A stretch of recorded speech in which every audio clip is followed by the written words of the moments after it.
This year's North American International Auto Show was all about pickup trucks. With reveals like the new Chevrolet Silverado and Ram 1500, the event in Detroit demonstrated just how influential the full-size truck segment has grown in the past few years. However, little was revealed surrounding GM's pair of mid-size pickups, the Chevrolet Colorado and the GMC Canyon. Despite the lack of coverage for the Canyon and Colorado, reports suggest that they are both due for a refresh for the 2019 model year. The current iterations of the Canyon and the Colorado have been around now for 4 model years. Therefore, a refresh for both models doesn't seem all that surprising. Another reason that GM might want to refresh both the Canyon and the Colorado is the return of the Ford Ranger. The 2019 Ford Ranger is Ford's first mid-size truck in quite some time, reintroducing some competition to the segment. Although the Canyon's refresh for 2019 has been reported by multiple outlets, the details of this refresh remain a mystery. The most likely alterations include design tweaks to the Canyon's exterior and interior. The last major changes for the Canyon included the introduction of the model's Denali trim and the addition of a 2.8-liter Duramax turbo diesel engine. The Colorado also received this engine. While the Canyon's refresh has been all but officially confirmed, little has been said about a refresh for its Colorado cousin. Still, since the Canyon and Colorado are so similar, a refresh for one most likely means a refresh for the other. In a similar vein, GM revealed the 2019 Chevrolet Silverado during the North American International Auto Show without revealing its 2019 Sierra counterpart. The Sierra's official reveal has been saved for a later date. Chances are this is to help distinguish the GMC brand more from Chevrolet and GM's other brands. If both the Chevrolet Colorado and GMC Canyon are indeed set for a 2019 refresh, then those redesigns come just in time to face off against Ford's revived Ranger.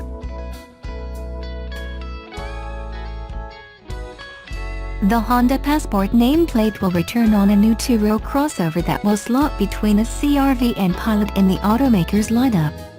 According to Automotive News, the new Passport will be shown to Honda dealers during a special presentation in November of this year before it goes on sale in early 2019. It's also expected to show up at the 2018 Los Angeles Auto Show that month for a public debut. Honda declined to comment on the new midsize crossover when asked by AN, but stopped short of denying such a product is in the pipeline. A Honda spokesman told the publication, "We have not confirmed any details related to this product, so any specifics would be quite speculative at this point." Honda first filed a patent application for the Passport name with the United States Patent and Trademark Office last spring.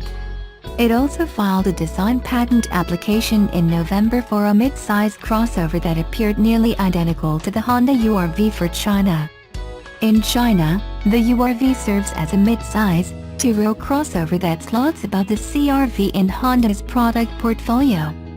It therefore seems likely that the Passport rumored for North America is simply a UR-V revised to meet North America's safety and emissions regulations. The North American spec UR-V, or Passport, will make its debut later this year.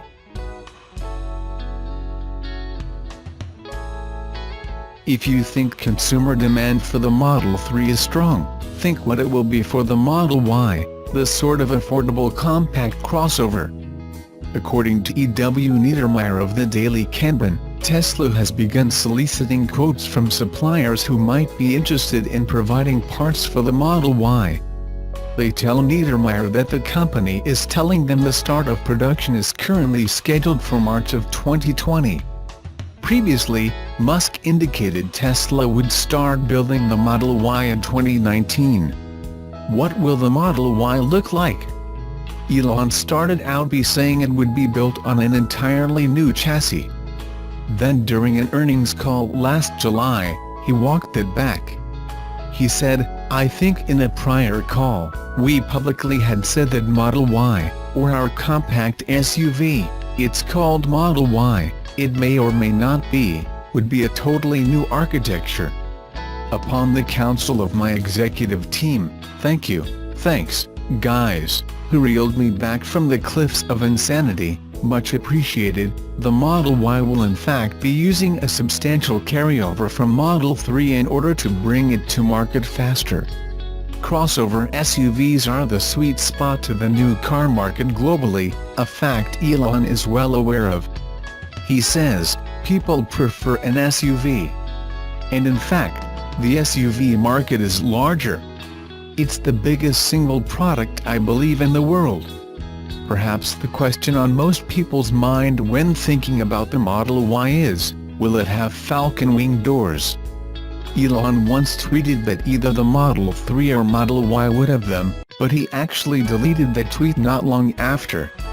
While they certainly make a statement and are responsible for lots of favorable publicity, they also delayed the start of production for the Model X by a year or so. And they continue to be a source of irritation for many owners, especially if they pop open while driving. Others are supremely happy with their special doors. Perhaps those same engineers who cautioned Elon about using a completely new chassis will also talk him out of doing some crazy thing with the Model Y doors. The falcon wing doors may be an asset on the low-volume Model X but could arguably be a hindrance on the A car intended for large-volume production like the Model Y. One person who seems to be fed up with Elon's overpromise and under-deliver management style is Steve Wozniak, co-founder of Apple. The great and powerful Woz told people at the Nordic Business Conference in Stockholm last week that he once believed in Musk's promises, particularly in regard to when fully autonomous technology would be available on Tesla cars, but does not anymore. Wozniak said, then added, I believe that stuff, what he says. Can you really believe in him? Is he just a good salesman, like Jobs, and may not be there in the end? He also slammed Tesla for rolling out self-driving tech that is in beta mode, which makes customers part of the validation process. He called it kind of a cheap way out of it, and suggested rivals like Audi and BMW were actually leading the autonomous driving field, especially in the US. He says he and his wife prefer to drive their Chevy Bolt most of the time, reserving their Tesla for longer trips so they can take advantage of the supercharger network. There are many unanswered questions about the Model Y. Will it be built in Fremont or at a new factory? Will it have falcon wing doors or some other form of gee-whiz-ry meant to garner headlines? Will production begin in 2019? 2020? 2021? No one, other than Elon, has a clear idea, and even Elon doesn't know for sure.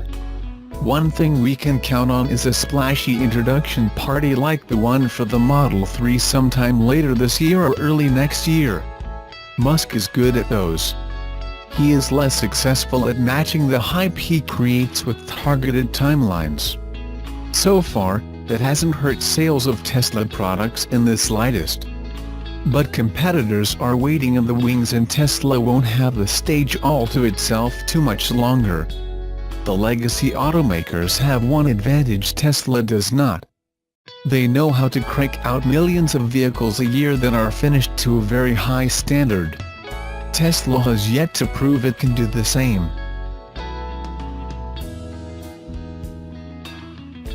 The 2019 Silverado Design isn't a giant departure from Chevrolet's current design language, but it does bring the truck into a much more modern, and slightly more car-like, shape. At the pickups reveal earlier this month, Chevrolet actually showed us early sketches of the pickup and what designers aimed for. The sketches show a design quite similar to the 2019 Silverado Design in its final form with thin headlights, a prominent grille and plenty of surfacing on the truck's side profile.